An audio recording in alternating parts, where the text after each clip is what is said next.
Hey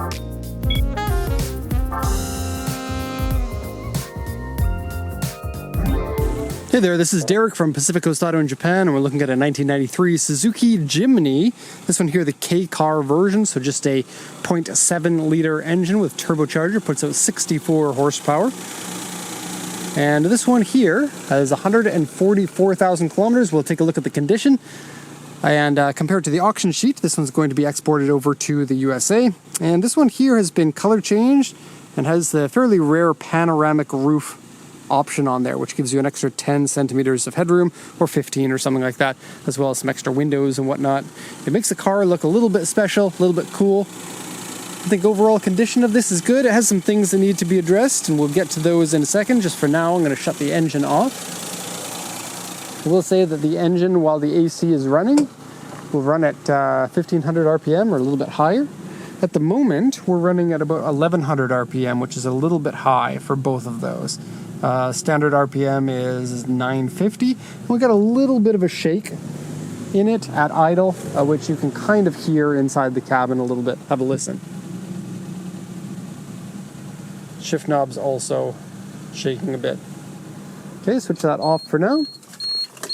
Pull the key out. And go see the engine here.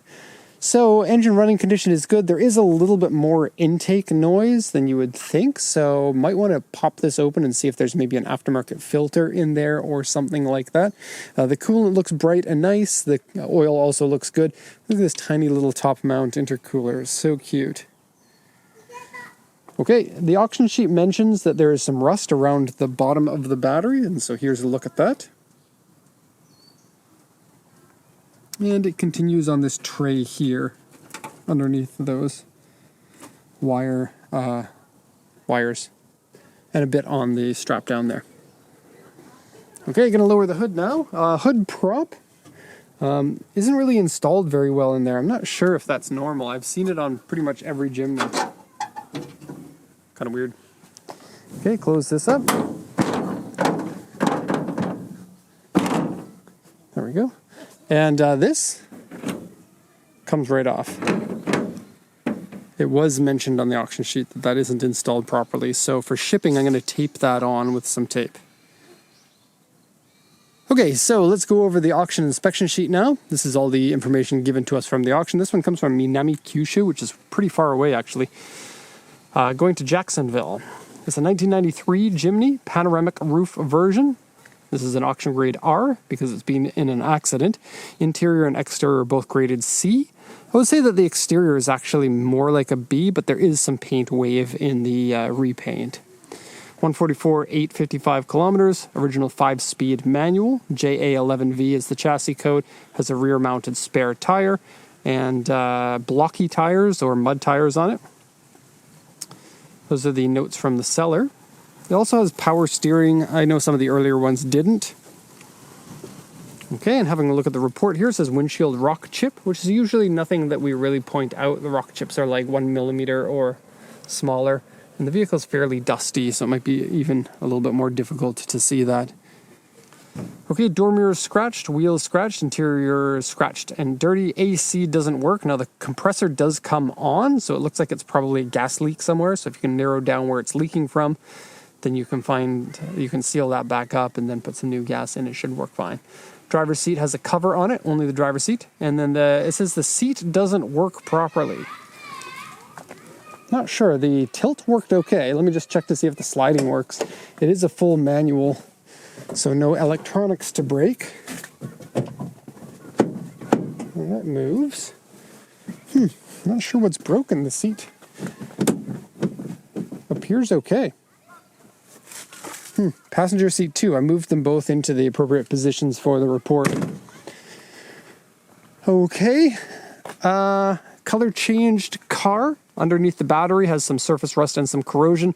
Rear floor is dented. That's from the accident. Antenna is broken.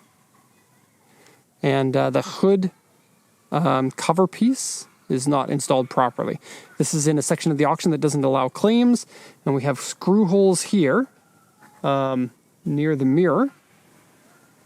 And basically all panels are W2. So W2 is paint wave.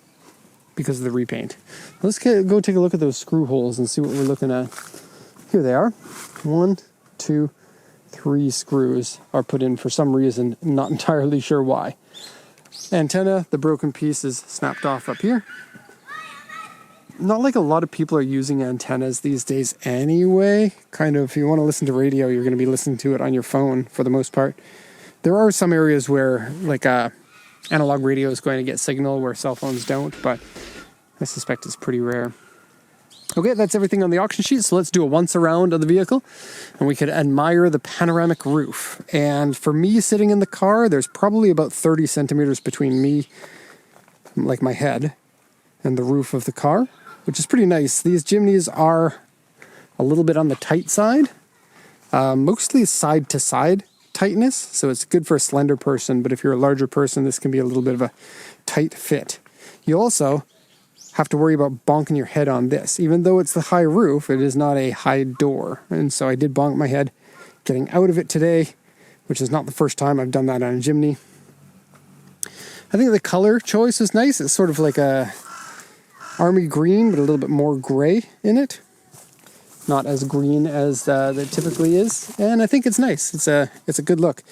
Looks good with those knobbly tires. No lift, which is a little bit odd for a modified Jimny. Here in Japan, you're going to find a lot of these Jimnys will have at least like a 2-inch lift. It also has aftermarket bumper on the front here, which has housings for the signal lights. And then that's the original grille and headlights and hood duct.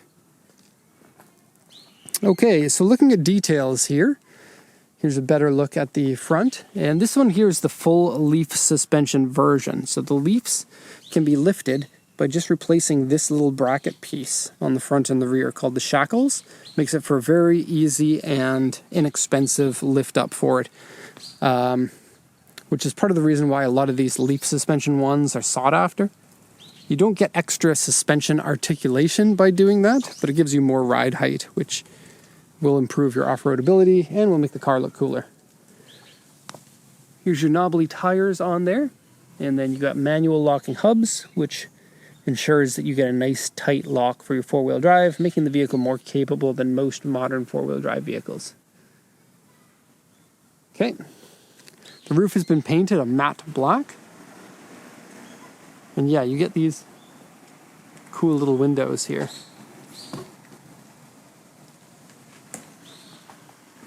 I guess the windows would give you a little bit more light inside, which would be nice, but for the most part, it's more of a styling thing than anything else. Same kind of window that you'd see on like a Land Rover Defender, for example. Here, have a look at the paint wave. So yeah, it is wavy. I know it's hard to focus, but there you can see. But unless you're looking for the wave, I think the exterior finish looks good. It's nice and glossy, all one color, not faded, not tarnished, and not old looking. It's good. Rear bumper here is, I believe, an aftermarket one as well, but it could be a stock one. I'm actually not sure. Nonetheless, it has been painted in this matte black that looks quite nice. There is also ginkage.com, so hang loose if you want to. And then spare tire is the wrong size. The tires have been upped in size. They're a 185/85. And then this one here is a 175/80. So probably about a 15% difference in tire size.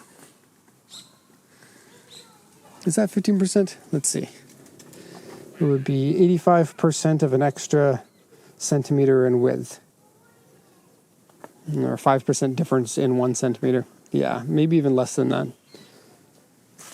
Okay.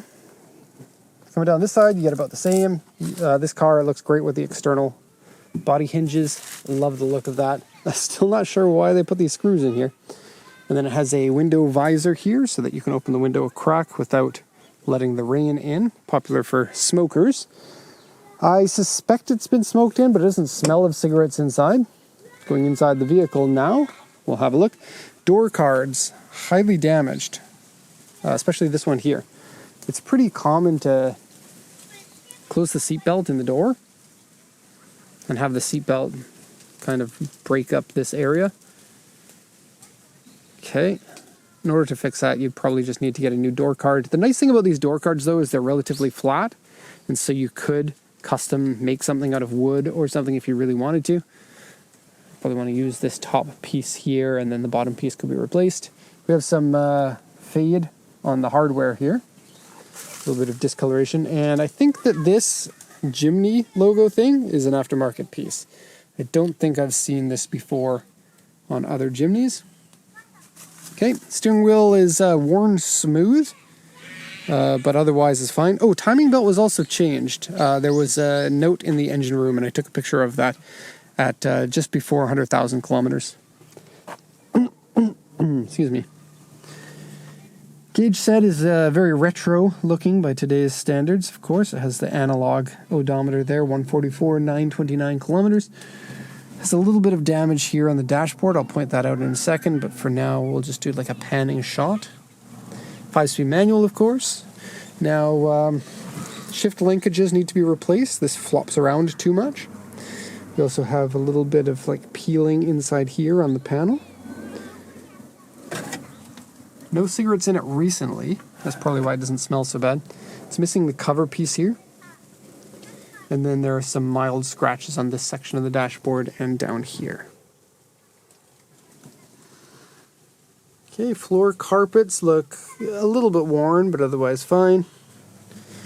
Pedals looking good. I will say the clutch probably needs to be replaced relatively soon. Its engagement point is only about 3 centimeters off of the ground. And then the seat cover here is a custom seat cover for the Jimny seat, as you can see, which will keep the seat in good condition.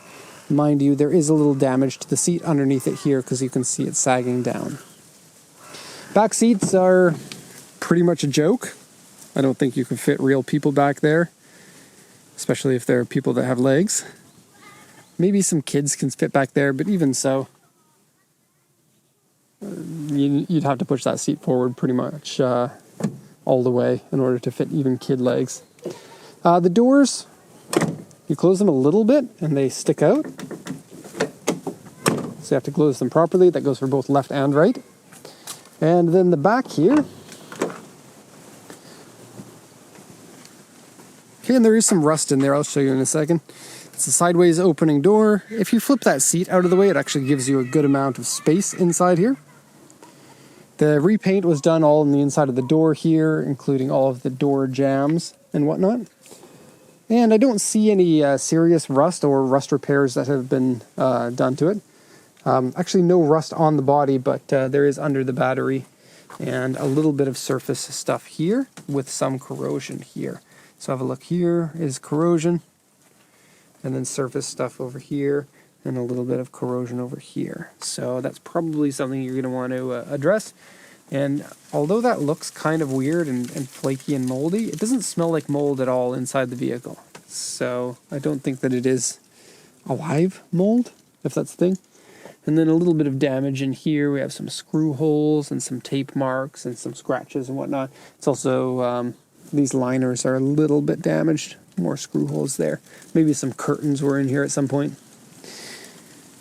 The Jimnys seem to be owned by adventurous people here in Japan, and I think a lot of people kind of see the Japanese as one type of person. Like, people will say Japanese people take good care of their cars. Well, not all of them. Jimnys tend to be vehicles that aren't taken care of as well as other types of cars. That said, this one does look good. And it can be a little bit of a challenge maybe to get a good one, but the Jimnys are simple, they're easy to modify and to restore in any way that you want to, and they're everywhere here in Japan, so they're relatively easy to find parts for and whatnot. Anyway, that's going to be the end of the report here. If you have any questions, please let me know. Hope you enjoyed this walk around. Thank you so much for watching, and have a nice day.